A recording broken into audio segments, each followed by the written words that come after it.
Nakiisa ang Ilocos Norte Police Provincial Office sa pamumuno ni Police Colonel Jomar Q. Labiano, Provincial Director sa pagdiriwang ng ika-162 anibersaryo ng kapanganakan ni Andres Bonifacio, ang ama ng himagsikang Pilipino na siyang nagtatag ng katipunan. Nagsagawa sila ng iba't ibang makabuluhang aktibidad sa Aurora Park, Lawag City kabilang ang masiglang Zumba session, libreng gupit at live band performance na nagpasaya sa mga dumalo.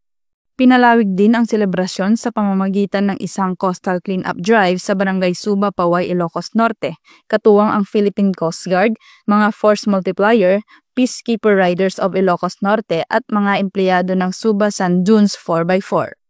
Sa pamamagitan ng mga makabuluhang gawaing ito, muling pinagtibay ng Ilocos Norte Police Provincial Office ang kanilang pangako sa patuloy na pagsiserbisyo ng tapat at may malasakit sa mamamayan.